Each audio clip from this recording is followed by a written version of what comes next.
ဒီလိုချစ်စရာကားလေးကနေတဲ့ main ကလေးရဲ့ background ကို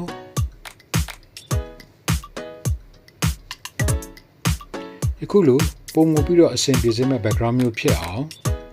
ဘယ်လိုချိန်ပေးနိုင်တယ်လဲ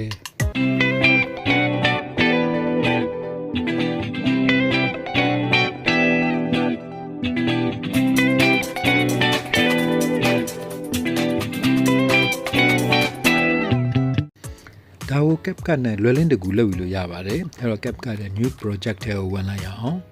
အဲ့တော့ထည့်ပေးလို့တဲ့ background video clip ကိုတော့ရှာဖွေစုဆောင်းပြီးဖုန်းနဲ့ထည့်ထားဖို့လိုပါတယ်အဲ့တော့ဒီမှာတော့ပင်လယ်ကမ်းခြေနောက်ခံ video ကိုရွေးယူပါမယ်ကိုရွေးယူတဲ့မူလ video ရဲ့ format က6:16ဖြစ်တဲ့အတွက်ပင်လယ်ကမ်းခြေ background ကိုလည်းပဲ6:16ရွေးပေးထားရင်ပိုအဆင်ပြေပါလိမ့်မယ်6:16ဘောင်းဖြစ်အောင်လက်ညှိုးနဲ့လက်မသုံးပြီးတော့ချက်ပေးမယ်နောက်ချိန်ညှိပေးပါမယ်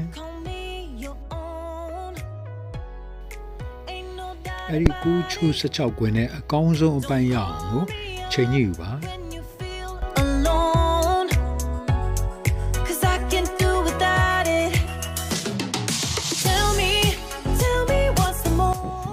ဒီမှာကတရုတ်ပြတင်ဆက်ပြသတာမလို့10စက္ကန့်စာပဲဖြတ်တောက်ပြီးပြသပေးပါမယ်အဲ့တော့အဲ့ဒီအတွက်ကို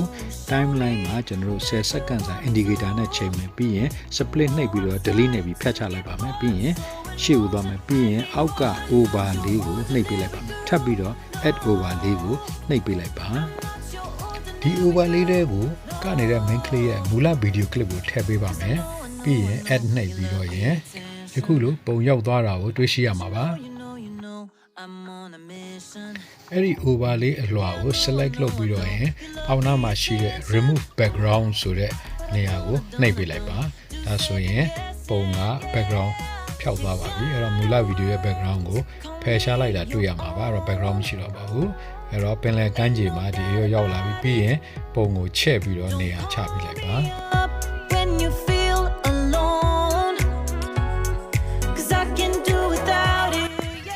နေရာချထားပြီးရင်နောက်ခံ background နဲ့လိုက်လျောညီထွေဖြစ်အောင်လို့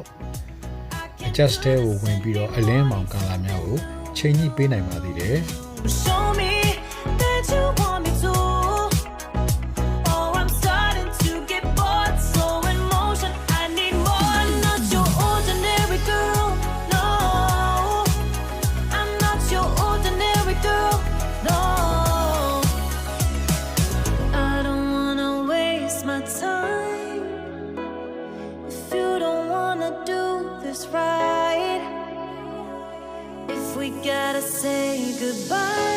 ချိန်ပြီးသွားပြီဆိုရင်တော့အောက်ကအမှန်ကျစ်နေရာကိုနှိပ်ပေးလိုက်အောင်အဲ့တော့ပြီးသွားပြီဆိုရင် play နှိပ်ကြည့်အောင်ပါပင်လယ်ကမ်းခြေ background အသစ်နဲ့အတော်လေးကြည့်လို့ကောင်းပါပါပြီ10စက္ကန့်စာ background နဲ့တစ်ထပ်တည်းဖြစ်အောင်လို့အောက်အလွှာကိုလည်းပဲ split delete နှိပ်ပြီးတော့ဖြတ်တောက်ပေးလိုက်ပါဒါဆိုရင်တော့တသားတည်းဖြစ်သွားပါပြီအပေါ်အောက်တစ်ထပ်တည်းဖြစ်သွားပါပြီ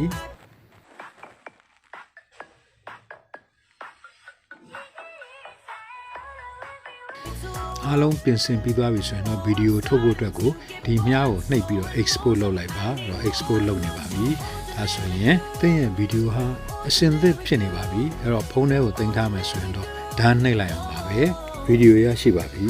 ဗီဒီယိုနှစ်သက်လိမ့်မယ်လို့မျှော်လင့်ပါတယ်အဲ့တော့ဗီဒီယိုလေးကိုနှစ်သက်ရင်ဖြင့် like share လုပ်ပြီးတော့အားပေးကြပါဦးအဲ့တော့ Kantkaw knowledge sharing platform ကိုလည်းပဲ subscribe လုပ်ရတဲ့မိတ်ဆွေများ subscribe လုပ်ပြီးတော့ bell ခေါင်းလုံးတီးပြီးအားပေးကြပါပြီးရင်နောက်ထွက်လာမယ့်ဗီဒီယိုမှာထပ်မံဆုံစည်းကြပါစို့အားလုံးကိုကျေးဇူးတင်ပါတယ်